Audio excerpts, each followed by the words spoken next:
Hello नमस्कार दोस्तों। एक औरत होती है जो कि उसके कोई बच्चा नहीं होता है और वो बहुत परेशान रहती है। और उसका नाम होता है रागिनी। और वो बहुत परेशान रहती है, उसका बच्चा बच्चा होता नहीं है।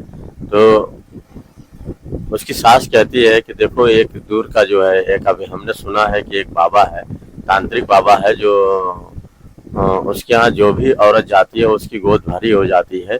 हमने सुना है कि बहुत ही अच्छा बाबा है, कुछ झाड़ फूक ऐसा कर देता है जिससे औरतें माँ बन जाती हैं। अब कई तो औरतें जो हैं पहली बार में ही गई हैं, उन्हें ज़्यादा दिन का समय भी नहीं लगा है और बच्चे की माँ हो गई हैं और किलकारियाँ घर में गूंज रही हैं। तो ऐसा करते हैं कि चलो बहू, तुमको दिखा देते हैं वहाँ पे बाबा को। बाबा बहुत ही अच्छा है और तुम्हें भी भगवान चाहेगा तो तुम्हें भी कोई बच्चा हो जाएगा, तुम भी घर में किलकारियाँ खेलेगी बच्चे की।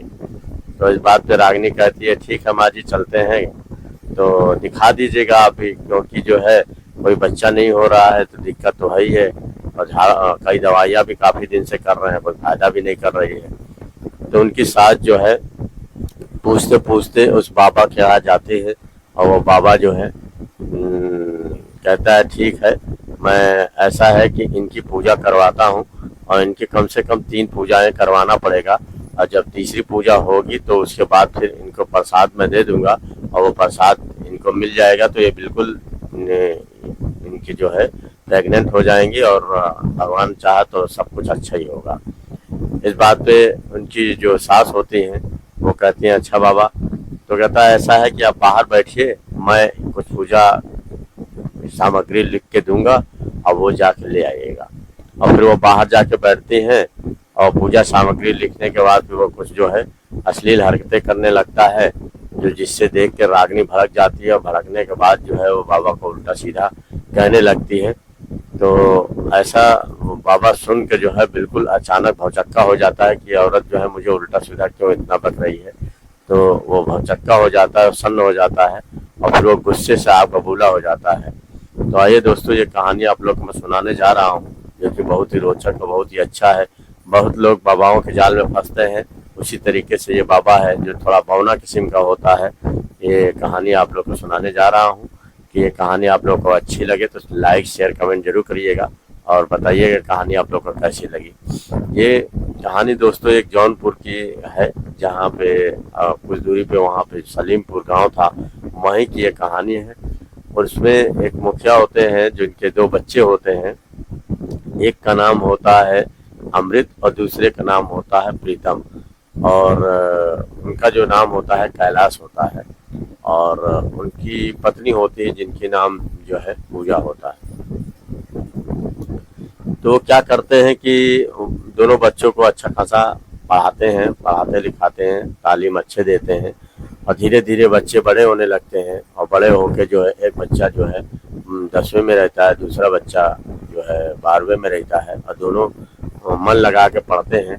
और पढ़ने के बाद जो है 12वीं पास होने के बाद अमृत कहता है पापा, अब मैं पढ़ाई लगभग कर चुका हूँ, अब ज़्यादा पढ़ भी लूँगा तो मुझे कलेक्टर तो बनना नहीं है। अब मैं कुछ ऐसी वैसी नौकरी करता हूँ जिससे घर का खर्चा चले, क्योंकि जो है घर का चलना भी बहुत ज़रूरी है।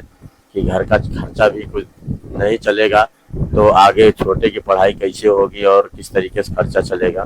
तो उसका पिता कहता है कि देख बेटा, ऐसा है कि अभी कुछ पढ़ ले उसके बाद आए करना। तो कहता है नहीं पापा, मुझे अब कुछ काम करना है। तो वो कहते हैं ठीक है, अगर तुम्हारी यही इच्छा है तो जाओ काम करो। तो वो एक दोस्त से पूछता है कि दोस्त कोई काम हो तो बताओ, मुझे काम करना है। तो उसका दोस्त कहता है कि ठीक है, मैं तुम्हें बताता हूँ, काम जो है बहुत ही अच्छा है, अगर तुम चाहो तो आ जाओ, आने के बाद मैं तुम्हें बताऊंगा कि काम क्या करना है। तो वहीं पे दोस्तों उसका दोस्त जो है एक काम ढूंढे रहता है, तलाश किए रहता है, जो कि एक फैक्ट्री होती है कागज़ की, जहाँ कागज़ के ढेर बनाए जाते हैं, कागज़ की किताबें बनाई जाती हैं। वहीं पे बहुत बड़ी फैक्ट्री होती है, वहीं पे इस अमृत को काम मिलता है। और अमृत जो है वहीं पे काम जाके करने लगता है। 8-10 दिन वहीं पे रुक जाता है। उसके दोस्त को पहले तो काम नहीं मिलता है और फिर वो परेशान रहता है कि काम कहीं आ भी गया हूँ, खर्चा भी हो रहा है, कोई काम भी नहीं मिल रहा है। तो इस वजह से दोस्तों बहुत परेशान रहता है। तो कुछ दिन के बाद जो उसे पता चलता है कि आगे काम मिल जाएगा, और मिलने के बाद जो है तलाशता है और फिर उसे काम वो मिल जाता है। फिर दोस्तों वो बहुत ही खुश हो जाता है, कुछ पैसा अपने घर भेजता है, जिससे कैलाश जी बहुत खुश हो जाते हैं और कहते हैं कि वाह बेटा, तुमने तो वाकई राम रोशन कर दिया, पैसे भी अच्छे खासे कमा रहे हो और हम लोग का खर्चा भी अच्छे से चल रहा है, तुम जुग जुग जियो, बहुत ही अच्छा काम कर रहे हो। तो इस पे जो है अमृत जो है कुछ दिन, साल 6 महीना वहाँ पे इस काम करता है और अच्छे से टाइम बिताता है और बढ़िया से काम भी करता है, पैसा की सैलरी भी उसकी बढ़ा दी जाती है और अच्छे से काम करता है। और काम करने के बाद जो है वो एक दिन कहता है कि पापा ऐसा है कि मैं छुट्टी पे आता हूँ, कुछ दिन घर भी घूम लूँगा, आप लोग से मुलाकात भी हो जाएगी, काफ़ी दिन हो गए हैं। तो कैलाश कहता है ठीक है बेटा, आ जाओ घर और इस सबसे मुलाकात भी हो जाएगी और काफ़ी दिन से तुम गए भी हो तो तुम्हारा मन भी बहल जाएगा। इस पे कैलाश घर आता है और घर आने के बाद उसकी माँ होती है वो कहती है कि अरे बेटा, काफ़ी काम धाम कर रहे हो, तुम्हारी शादी की उम्र भी हो रही है, क्यों न तुम्हारी शादी कर दी जाए। तो कैलाश कहता है नहीं माँ, अभी शादी करके क्या करोगी, अभी कुछ दिन और मुझे काम करने दो, जब कुछ पैसा हो जाएगा तो आगे जो है शादी करना। तो इस बात पे जो है उसकी माँ कहती है कि देखो बेटा, अब तो काम तुम पा ही गए हो ना, अब क्या दिक्कत है, धीरे धीरे काम होता रहेगा। शादी की वो एक उम्र होती है, जब वो उम्र निकल जाती है फिर अच्छी लड़कियां नहीं मिलती हैं। फिर ये होता है कि लड़का ज़्यादा उम्र का है अभी, फिर सब भागने लगते हैं। तो इस पर से जो वो कहती हैं तो कैलाश भी ये सोच के कहता है बात तो माँ सही कह रही है। तो वो तैयार हो जाता है, कहता है अच्छा माँ जी ठीक है, आप अगर जैसा चाहो, अगर आपको अच्छा लगता है तो कोई लड़की ढूंढ के कर दो शादी। तो माँ उसकी ढूंढती है, कई गांव में बात चलाती है, उसके बाद धीरे धीरे कई जगह बात होती है, होने के बाद कुछ समय निकल जाता है। उसके बाद जो है एक लड़की उन्हें मिलती है जिसका नाम रागिनी होता है। रागिनी बहुत ही सुंदर और सुशील होती है, तो उसको देख के बहुत ही खुश हो जाता है अमृत, क्योंकि जो है वो लड़की रागिनी जो है देखने में बहुत ही खूबसूरत और सुडौल शरीर की थी। वो राजी हो जाती है, राजी हो जाता है, होने के बाद जो है उनकी टाइम फिक्स कर दी जाती है। वही 2 महीने का समय रखा जाता है और उसके बाद जो है फिर ये अपने काम पे चला जाता है। काम पे जाने के बाद जो है ये होता है कि जब उधर से जब लड़का आएगा तो फिर से बाकी की रस्में की जाएंगी।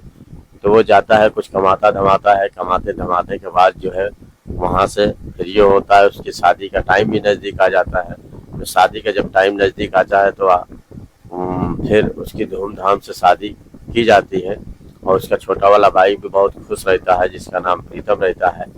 वो कहता है भैया जो है बहुत सही टाइम पे आप शादी कर रहे हो, शादी की बहुत ही अच्छी उम्र होती है, क्योंकि जो है जब समय निकल जाता है तो फिर उस तरीके से शादी में मज़ा नहीं आता है, फिर तो लगता है कि हम मजबूरी में जो है अपना टाइम बिता रहे हैं। तो इस पर कहता है अरे प्रीतम, तुम्हारी भी तो शादी करना है, अच्छा से पढ़ाई लिखाई करो और अच्छे से नंबरों से पास हो, तुम भी कोई काम करो, तुम्हारी भी इसके बाद शादी कर दी जाएगी। इस पर कहता है अरे भैया, पहले आप तो बढ़िया से शादी वादी की, इसे एंजॉय करो, उसके बाद मेरी शादी होएगा तो देखा जाएगा। इस पर जो है कैलाश जी कहते हैं कि देखो बेटे, मैंने तो पूरी ज़िंदगी कोशिश की है कि ज़िंदगी जितनी अच्छे से गुजारो वही अच्छा है, प्यार से जो संबंध बने रहे वही अच्छा है, क्योंकि जो है आजकल घर चलाने के लिए होता है पैसा, क्योंकि पैसा जब पास में होता है तभी सब अच्छा लगता है, और तुम अगर काम कर रहे हो तभी अच्छा लग रहा है। अब ये काम नहीं करते, तुम्हारी मैं शादी कर देता तो एक घर जो जितना शादी के बाद अच्छा होता है वो सब बिगड़ जाता। तो अमृत कहता है हाँ पिताजी, ये बात तो सही है।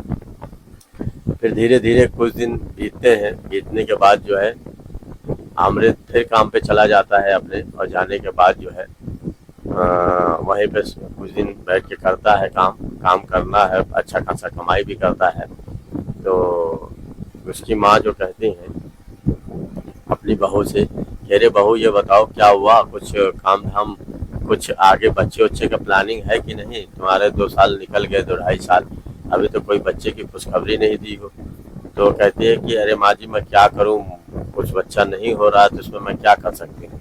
तो इस पर माँ उसको गुस्सा होती हैं, कहते हैं कि पता नहीं क्या कर रही हो, तुम्हारे में लगता है कुछ कमी है, कुछ खराबी है, तभी बच्चा नहीं हो रहा है, और तुम जो है काम की न काज की बस खाली खा खा के जो है फैलती चली जा रही हो, अब कुछ काम धाम है नहीं तुम्हारे पास, और बच्चे का सुख भी लगता है नहीं दे पाओगे। तो वो गुस्सा होके कह के चली जाती है। जाने के बाद फिर ये जो है, जो रागिनी होती है, वो अपने पति से फ़ोन करती है अमृत को, और कहती हैं कि देखो जी, आप चले जाते हो, चलने के बाद मुझे ही ताना सुनना पड़ता है।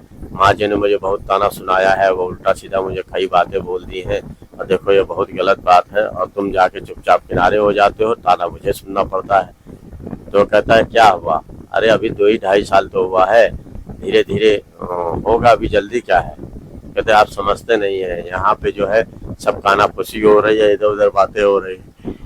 तो अमृत को बहुत खराब लगता है। वो आता है कुछ दिन के बाद जो है, अपनी बीवी को साथ में लेके चला जाता है, और जाने के बाद कहता है कि ठीक है माँ, मैं कोशिश करूंगा कि जल्दी खुशखबरी आपको सुनाऊं।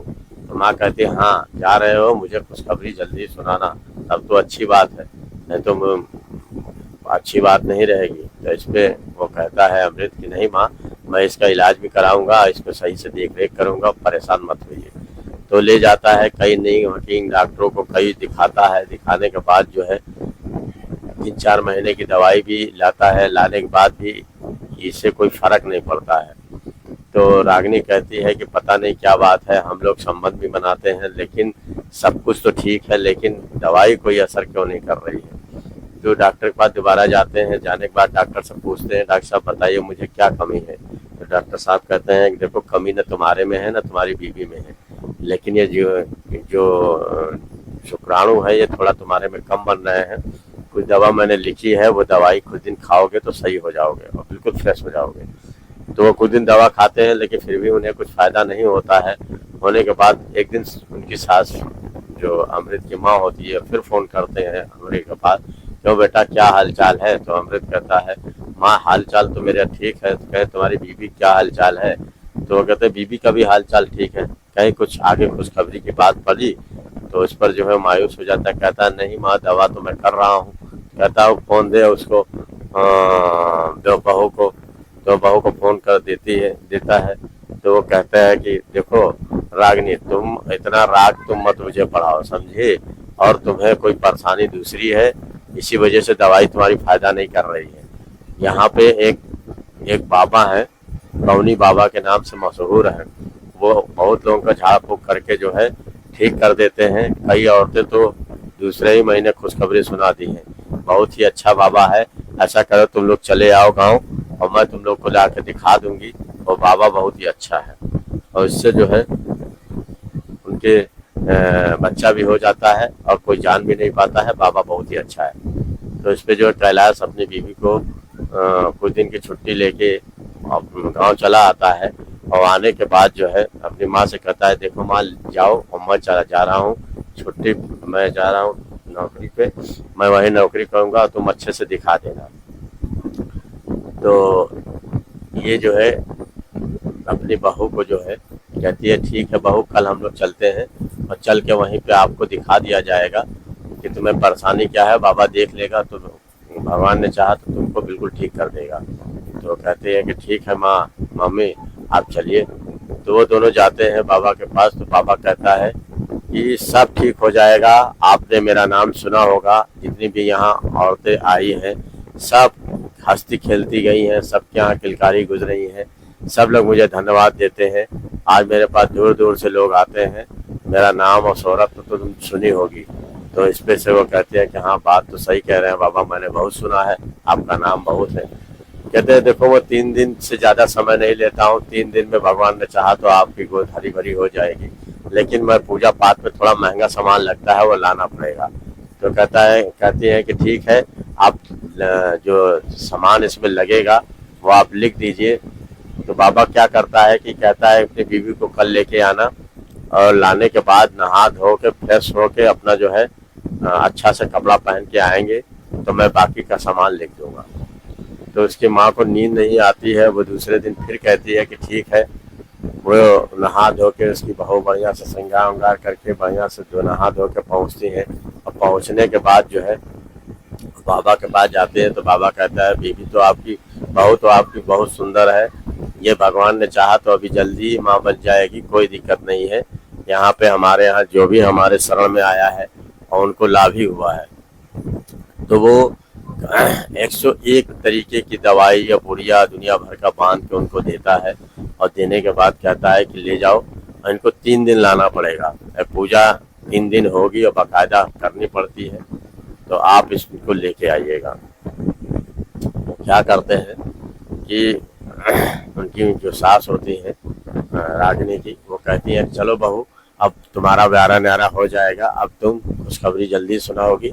बहुत ही अच्छी बात है, बहुत ही पहुंचे हुए बाबा हैं, जो भी इनकी शरण में आया है अच्छा ही हुआ है, और लोग फलित हुए हैं। अच्छा तरीके से ये बाबा बाहर को करते हैं। तो रागिनी भी बहुत खुश हो जाती है।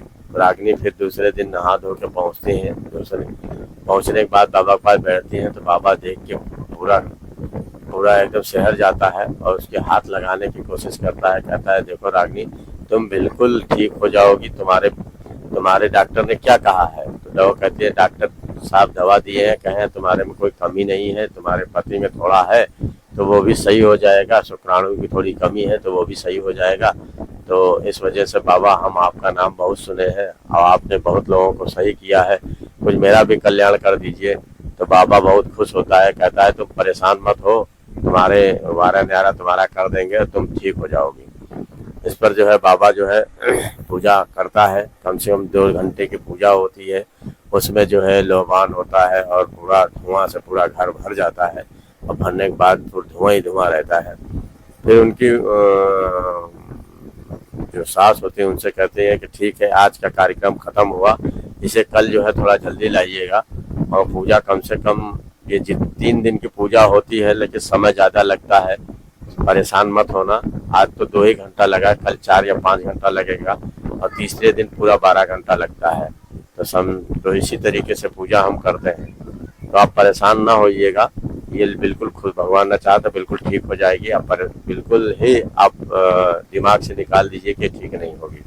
तो कहते नहीं बाबा, आपने तो बहुत ही वो लगाई है, युक्ति लगाई थी, और बहुत आपका नाम सुना है, आप हमारी बहू को सही कर दिए। तो कहे ठीक है, परेशान मत हो, सही कर देंगे। दूसरे दिन फिर वो उनको लेके जाती है अपने रागिनी को, और रागिनी भी बहुत खुश रहती है कि बाबा जो है 2 घंटे की पूजा किया है, तो पता नहीं किस किस होगा, बाबा को बुला रहा था, इसका मतलब कुछ ना कुछ तो सही है, तभी वो बाबा इतना बढ़िया पूजा पाठ करता है और इतना समय लगाता है। फिर दूसरे दिन भी पहुंच जाती हैं। पहुंचने के बाद जो है वो फिर 2-3 घंटा 4 घंटा का समय लगाता है, तो पूजा पाठ करता है। पूजा पाठ करने के बाद जो है वो कुछ हाथ में झाड़ू जैसा लिए रहता है, सर पे मारता है और कहता है जाओ, वो तुम जो है सदा सुहागिन रहोगी और बच्चों से धन्य धन्य रहोगी, और तुम्हारा घर बच्चों की फुलकारी से पूजेगा, यही मेरी तुम पे जो है वो है, क्या नाम है, आशीर्वाद है। और देख के बड़ा ही मन खुश हो रहा था कि ये औरत जो है बिल्कुल नई नवेली है अभी, और बिल्कुल फर्स्ट क्लास है। उसके मन में भी लड्डू फूट रहे थे।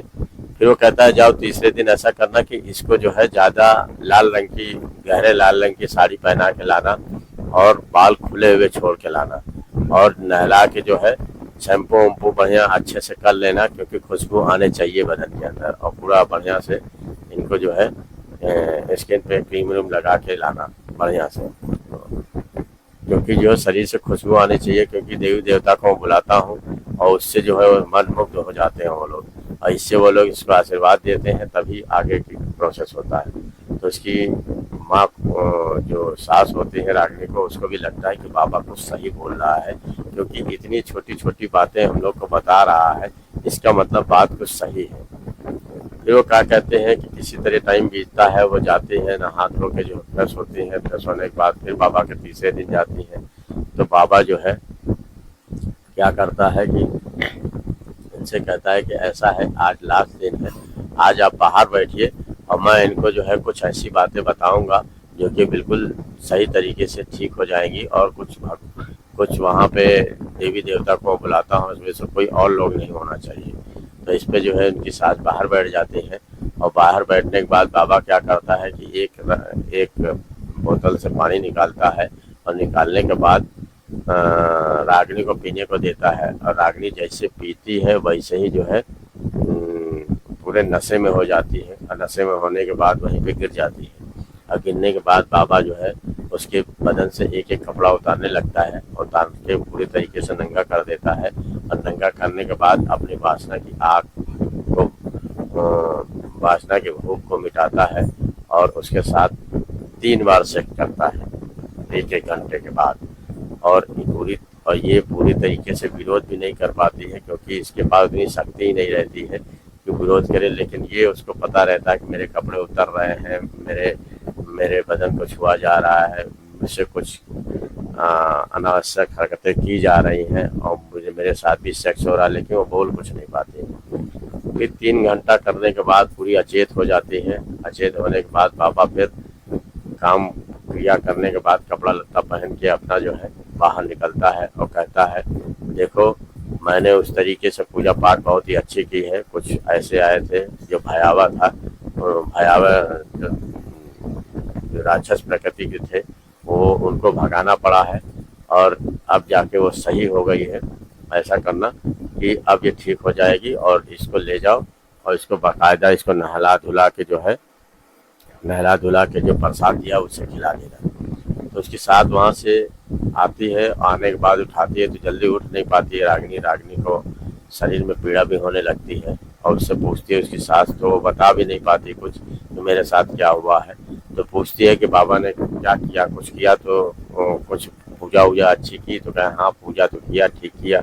उसके बाद वो चुप चुप से रहने लगती है, कुछ बोलती नहीं है। उसमें एक अलग सी डर पैदा हो जाता है उसके शरीर में और वो एक सुनसान चुपचाप से रहने लगती है और उसको समझ में आता कि इसको क्या बताएं।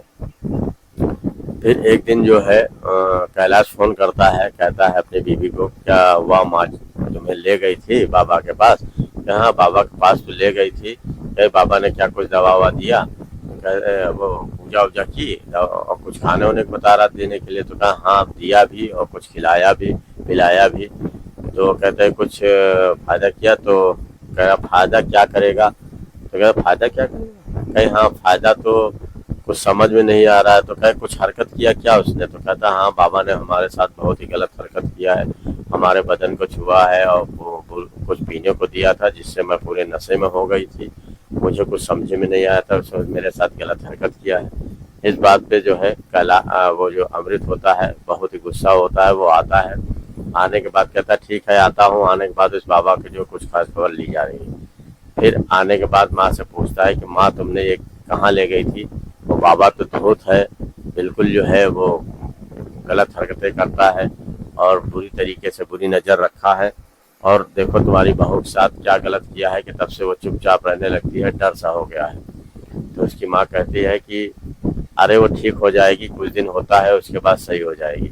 उसके बाद जो है बहुत ही गुस्सा होता है अमृत और बाबा को जो है सबक सिखाने के लिए अपनी बीवी को लेता है और कहता है चलो पुलिस स्टेशन, इस बाबा को जो है पूरी रिपोर्ट लिखाओ और पूरी बताओ अपनी दास्तान। तो ये क्या करती है कि जाती है पुलिस स्टेशन रागिनी और रो को सारी व्याख्यान जो है एक पुलिस वाले को बता देती है और बाबा के खिलाफ रिपोर्ट लिखा दी देती।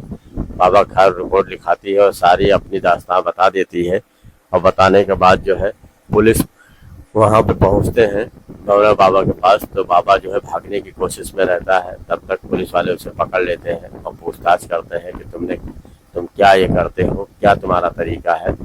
तो उसे डराते धमकाते हैं तो वो तरीका बता देता है कि मैं यहाँ पे मेरे पास कोई दवा नहीं है और मेरे पास कोई भी इस तरीके से बातें नहीं है जिससे जो है कि कोई मैं पूजा पाठ करवाता हूँ, मैं सेक्स करता हूँ, क्योंकि मैं जानता हूँ कि शुक्राणुओं की जो कमी होगी वो इससे पूरी हो जाएगी। मेरे पास जो है शुक्राणु जो है मेरे जब चले जाएंगे तो औरत माँ बन जाएगी। या और इसी तरीके से बहुत लोगों के साथ ऐसा करता हूँ। तो इस बात पे पुलिस कहता है ये तो बहुत बड़ा अपराध तुम करते हो, किसी को दवा और दुआ देने के चक्कर में तुम यहाँ पे फांसते हो। और इसी तरीके से उनको पकड़ के पुलिस ले जाती है और लेने के बाद उनको ले जाकर जेल में डाल देती है। और फिर दोस्तों क्या होता है कि वो जो होती है रागिनी की जो सास होती है उसकी भी आंखें खुल जाती है। तो ये दोस्तों आगे केस चल रहा है उसका, क्या नाम है, बवने जो वहाँ पे होता है बवना जो तांत्रिक होता है वो जेल में चला जाता है और इससे सबकी आंखें खुल जाती हैं कि आखिर ये सब ढकोसला है, बाबा वाबा कुछ नहीं होता है, ये डॉक्टरी जांच और उससे ये सही होता है इंसान, और ये सब एक छलावा होता है। ये दोस्तों आप लोगों को कहानी कैसी लगी? ये कहानी अच्छी लगी तो शेयर कमेंट जरूर करिएगा। वैसे मैं कहानी आपको किसी को ठेस पहुंचाने के लिए नहीं कहता हूँ, ये कहानी हमको जो अच्छी लगती है वो आप लोग को सुनाता हूँ। और सबसे बड़ी चीज़ है, जो आजकल बाबाओं के चक्कर में लोग फंस जाते हैं, इस तरीके से नहीं फंसना चाहिए, क्योंकि बाबा ढोंगी होते हैं और वो इस तरीके से जाल में फंसा लेते हैं कि मैं ऐसा तंत्र विद्या फूंक दूंगा जिससे तुम सही हो जाओगे। तो ऐसा कुछ होता दोस्तों नहीं है। अगर शरीर में कुछ कमी है तो उसको आप डॉक्टर को दिखाइए, डॉक्टर उसमें क्या कमी है और क्या वो तरीका है वो सही बताएगा, और बाकी ये ढोंगियों के चक्कर में नहीं पड़ना चाहिए। नमस्कार।